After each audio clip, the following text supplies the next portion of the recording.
تہجد کے نفل بڑے پیارے ہوتے ہیں جناب، ادھر التجائیں ادھر قبولیت، ادھر سجدے ادھر معجزے۔ لوگوں کی نظر میں خاموشی انا ہے، اللہ کی نظر میں خاموشی صبر ہے۔ جو کرتا ہے اللہ کرتا ہے، اور اللہ جو کرتا ہے بہت بہتر کرتا ہے۔ لوگ بد دعا سے تو ڈرتے ہیں لیکن اپنے اعمال سے نہیں۔ پریشان کیوں ہوتے ہو؟ میرا رب تو 70 ماؤں سے بھی زیادہ پیار کرتا ہے۔ تہجد پڑھتے وقت ایسا محسوس ہوتا ہے جیسے میرا رب صرف مجھے ہی سن رہا ہے۔ ٹوٹنے کے بعد جو تم میں ہمت آتی ہے نا، دراصل تمہیں اللہ تھام چکا ہوتا ہے۔ ملتا بہت کچھ ہے زندگی میں، مگر ہم گنتی اسی کی کرتے ہیں جو ملا نہیں۔ سورہ یوسف سکھاتی ہے بیمار صحت یاب ہو جاتے ہیں، کھوئے ہوئے مل جاتے ہیں، مشکلیں آسانیوں میں بدل جاتی ہیں، غم خوشیوں میں بدل جاتے ہیں، اور بے شک سب اللہ کے حکم سے ہے۔ مجھے بہتر کی تمنا تھی اور بہترین سے نوازا گیا، الحمدللہ۔ وہ بدلے گا تقدیر، وہ میرا بھی تو خدا ہے۔ بے شک میرا اللہ آزماتا بھی ہے اور سنبھالتا بھی ہے۔ ہاں مجھے مانگنے کی عادت ہے، مگر اپنے اللہ سے، لوگوں سے نہیں۔ خود کو دنیا سے بیزار جب پاؤ، قرآن اٹھاؤ، دل سے لگاؤ، رب کے ہو جاؤ۔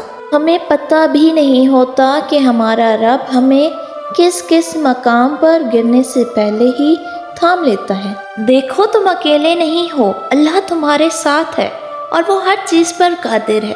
وہ پل بھر میں تمہاری قسمت بدل بھی سکتا ہے، اس لیے مایوس نہ ہو۔ جو تمہیں لگتا ہے کہ ناممکن ہے، ہو سکتا ہے وہی معجزوں کا راستہ ہو۔ اپنی دعا پر اعتماد کر کے، یقین کو مضبوط کر کے یہاں تک آ گئے ہو تو آگے بھی اللہ ہی لے جائے گا۔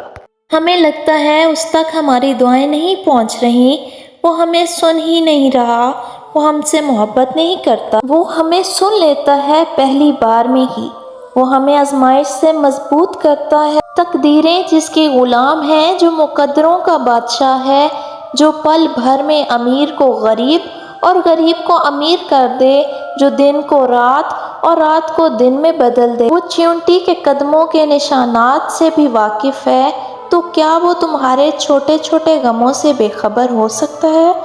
تم نے یہاں تک اس پر یقین رکھا ہے تو آگے بھی رکھو، بدل جائیں گے حالات بھی۔ دل میں رہنے والا رب دل میں اترتی دعائیں بھی جانتا ہے۔ وہ ملنے کا خود تمہیں راستہ دکھاتا ہے، تو ہی تو تم مانگنے کی ترکیبیں سوچ لیتے ہو۔ وہ تمہیں خود جھولی پھیلانا سکھاتا ہے، تو ہی تو تم جان پاتے ہو کہ معجزے بھی ہوتے ہیں۔ جیسے اللہ نے تمہاری رہنمائی کر کے تمہیں بتایا تھا کہ اللہ ایک ہے، وہ تنہا خالق ہے، ساری قدرتیں اس کے روبرو سجدہ ریز ہوتی ہیں۔ بالکل ویسے ہی وہ دعاؤں کی جانب بھی تمہاری رہنمائی کرتا ہے کہ یہ ذریعہ ہے تم تک وہ سب لانے کا جو مقدر میں نہیں۔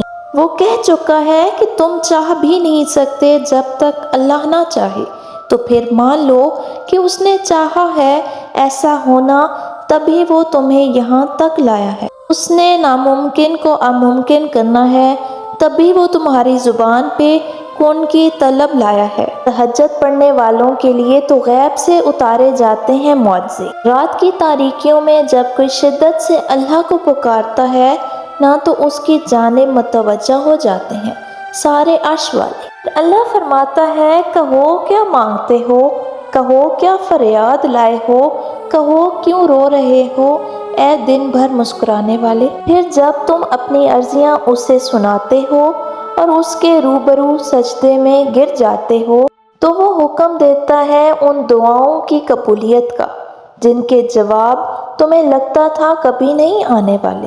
پھر وہ تم سے کہتا ہے، لو بھر دیا دامن تمہارا، یقین کی جھولی پھیلانے والے، کون لکھ دیا ہے میں نے اب نصیب میں تمہارے۔ میں مان گیا ہوں تم سے، مجھ کو منانے والے، تمہیں لانا تھا مجھ تک، یہ امتحان تو بس تھے بہانے۔ سورہ السجدہ میں ہے کہ اللہ وہ ہے جس نے آسمان، زمین اور جو کچھ بھی ان کے درمیان ہے سب کو 6 دن میں پیدا کیا ہے۔ پھر تمہیں کیوں لگتا ہے کہ وہ تمہارا کام نہیں کر سکتا؟ یہ سوچنا بھی غلط ہے، کیونکہ اللہ تو ہر چیز پر قادر ہے۔ تو پھر تم ایسا کیوں سوچتے ہو جو مانگا ہے وہ نہیں ملے گا؟ تو پھر تمہیں ایسا کیوں لگتا ہے تمہاری دعائیں ادھوری رہ جائیں گی؟ تو پھر تمہارا دل کیوں کہتا ہے تمہارے سجدے رائیگاں جائیں گے؟ اس کے خزانوں میں تو کمی نہیں، وہ آسمان تک سے زمین تک کے سب کاموں پر قادر ہے۔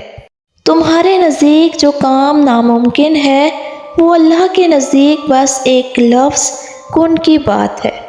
لوگ جو بھی کہیں تم اپنا یقین پختہ رکھو، کیونکہ یقین والوں کے لیے وہ قرآن میں فرماتا ہے کہ اگر اللہ کی مدد تمہارے ساتھ ہے تو تمہیں کسی اور کی مدد کی کیا ضرورت ہے؟ اگر اللہ تمہیں تھام لے تو کسی کی اتنی ہمت ہے تمہیں گرا سکے؟ تو بس پھر اس کے فیصلوں پر یقین رکھو، جلد ہے تمہارے لیے معجزہ ہوگا۔ اللہ کے پاس وہ سب کچھ ہے جو تمہیں دینے کے لیے دنیا کے پاس نہیں ہے۔ لا حاصل خود سے ہی سوچ لیا ہے، اللہ کا تو جواب ابھی آیا ہی نہیں۔ دروازے ممکن کے بند ہوئے ہیں، اللہ کے در کے نہیں۔ تمہاری رضا، اگر اللہ کی رضا نہ ہوتی تو اللہ تمہیں مانگنے کی توفیق دیتا ہی نہیں۔ نصیب اگر بدل نہ سکتا تو دعائیں اللہ بناتا ہی نہیں۔ اللہ نے اگر معجزہ نہ کرنا ہوتا تو اللہ تمہیں یہاں تک لاتا ہی نہیں۔ وہ چیز تمہارے لیے آزمائش بنی ہوئی ہے، اللہ تو وہ آزمائش بھی خوشی میں بدل سکتا ہے۔ تم سوچتے ہو تمہاری دعاؤں کا صلہ اب تک اللہ نے نہیں دیا، دراصل وہ دعائیں اللہ تمہاری چاہتوں کے مطابق کرنا چاہتا ہے، جبھی تو دیر کر رہا ہے۔ اللہ چاہتا ہے کہ تم اس سے مانگتے جاؤ اور وہ تمہاری ہر دعا کا جواب دے۔ اللہ تو اسی کو نوازتا ہے جو اپنی دعاؤں سے پیچھے نہیں ہٹتے بلکہ اپنی دعائیں قبول ہونے کا انتظار کرتے ہیں۔ یہ تمہارا تہجد کے سجدوں میں رونا یوں ہی تو نہیں، یہ تمہارا اللہ کے سامنے گڑ گڑانا یوں ہی تو نہیں، یہ تمہارا صبر کی راہ پر چلتے چلتے شکر کرنا سیکھ جانا یوں ہی تو نہیں، یہ تمہارا لا حاصل کے پیچھے بھاگتے بھاگتے اللہ کو حاصل کر لینا یوں ہی تو نہیں۔ وہ تمہارا صبر اور تکلیف میں گزرے وقت کو کبھی ضائع نہیں کرے گا۔